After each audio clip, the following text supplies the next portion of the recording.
Alright, so I'm going to start a new project with propagating plants from around my house, from cuttings that I get from various places. I've done that for a few years, but now I want to take it to the next level and actually create a bigger area to propagate and pot plants, which I really enjoy doing. I'm going to be using this one area, which I'll show you in just a second, that's a sand base. Basically, there's a foot of sand pretty much all around this, and I'm going to be setting it up with a shade cloth area, and I'm going to start making my own potting soil, doing my own potting with plants, and hopefully one day start selling plants. So I just kind of want to show you what that's going to look like. And I've got a long way to go with getting the shade cloth area set up. It's not that difficult to do, but I use the John Deere to dig the post holes with my auger, and I've set the posts now. You know, I think it's important to have shade. That's one thing I've failed at in the past, is the base, which now I have the sand, and now I'm going to put up the cloth, which I've not always been able to do because of the areas I'm putting my propagating in. It's not always been shady. So again, I want to show you what that looks like and what the finished product is, and then I'm going to share with you what I got going on around the propagation area as I move forward. All right, so temporarily you see I got this canopy with some shade on it, which is great. Again, that is a base of sand. It's just sand base, so it's going to be perfect. I'm going to be getting rid of that, and this is the area that will have the shade on top of it. And I've got the 4x4 post, and then I'm going to wrap it in 2x6s, and then put 2x4s on top all the way through it, and then cover that with the shade cloth. So that should be sufficient enough to provide lots of shade with that sand, and keeping it moist with the misting system that I've got, which I'll show you that as well. This is going to be 8 foot tall, and if I need to, I can bring in another shade cloth. If it's too high, I can put some on the sides. Eventually, I want to possibly make this a greenhouse. I don't know where I'm going to go with this. I'm just going to expand as I go here. But right here, I've already potted over 100 plants. I've got river birches. I've got Colorado blue spruce. I've got some Canadian hemlocks. And there's some purple hearts that I've propagated. And right over there again, I'll show you that. That's some other stuff I got in there, which I'll share with you. But all right, quick update. I've got the 2x6s wrapped around the 4x4 post. Up top, I went 8 foot in the front, and then it's going to decline back 3 inches to about 7, a little over 7.5. So that way, if I do go with the future top on the greenhouse in the future, I'll be able to that'll allow rainfall to fall down, and I'm gonna put a gutter in the back and hopefully shoot that down to a rain barrel for future water. So that's the plan right now. I'm gonna be using it as a shade. So I'll kind of show you where I'm at. Okay, so you kind of see where the 2x6s are wrapping around at the top. I'll take a chainsaw and clip off the top of the 4x4 post, which is above the 2x6s. Also, what I'm going to be doing is 2x4s every 2 feet on top, all the way across the top, and that will allow the shade cloth to rest on that. On the outside, I'm going to be putting eye hooks and zip ties through the holes of the shade cloth to tie it down all the way across on the 2x6s.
quite nicely here. You can see got all the 2x4s installed across the top.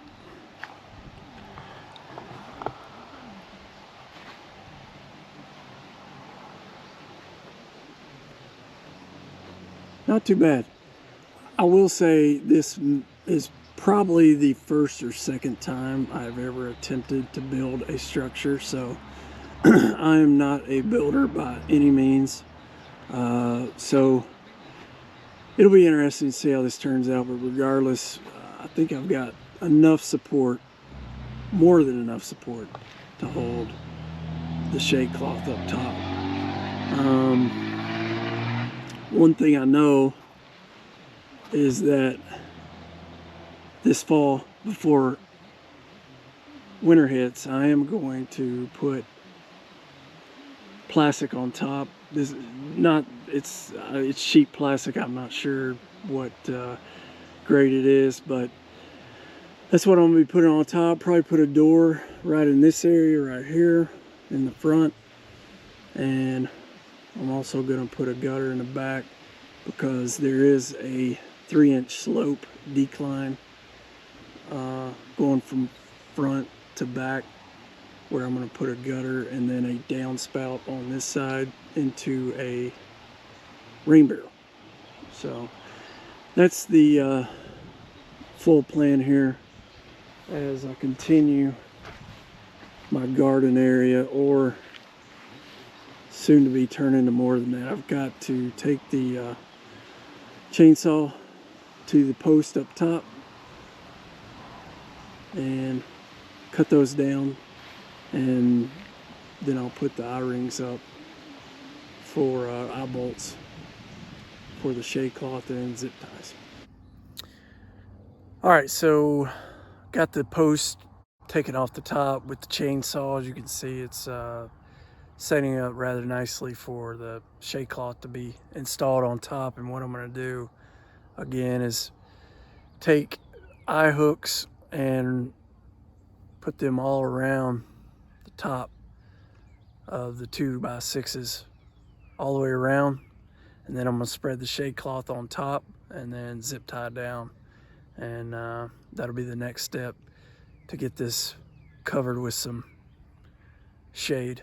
But let me show you what those eye hooks look like. Here's the eye hooks I'm going to be using.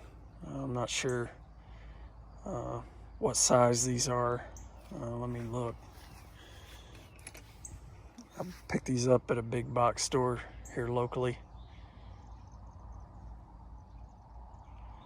So that's what I'm going to be using. I've got probably 25 or so of those. And then I'll be taking these 8-inch cable ties and hooking them through the eye hooks, and should keep the shade cloth on fairly well during windy weather, and also allow me to take it down very easily. So this is the shade cloth I picked up online. It's 10 by 20, and I built the structure 8 by 18, so this should wrap off of this very nicely on top. And again, that's these holes I'll slip the zip tie through and then take it through the eye hook, and should work out great.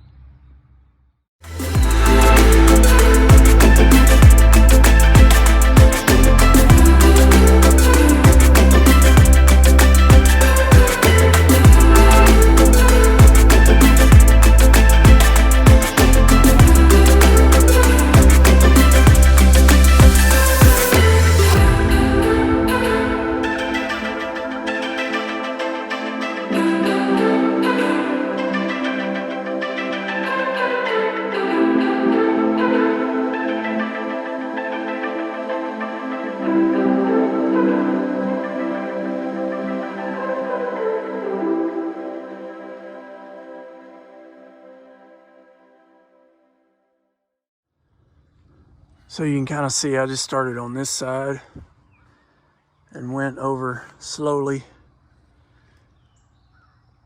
over each 2x4 all the way across just to get the shade cloth up there. Now I'm going to start attaching the thigh hooks. So right now it's working out pretty good. Got eye hooks on every corner right now is all I have, and it's lined up pretty good with the structure. I think by the time I get all the eye hooks in, it should stretch out pretty good.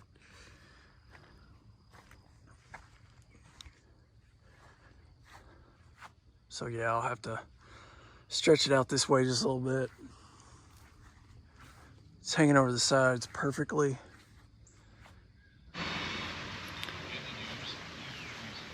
Okay, I just want to show you some of the tools I used today.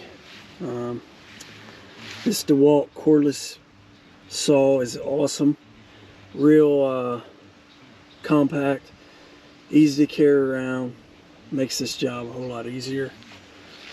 I also have a DeWalt cordless drill, screwdriver, impact, whatever you want to call it, but made this job a whole lot easier as well.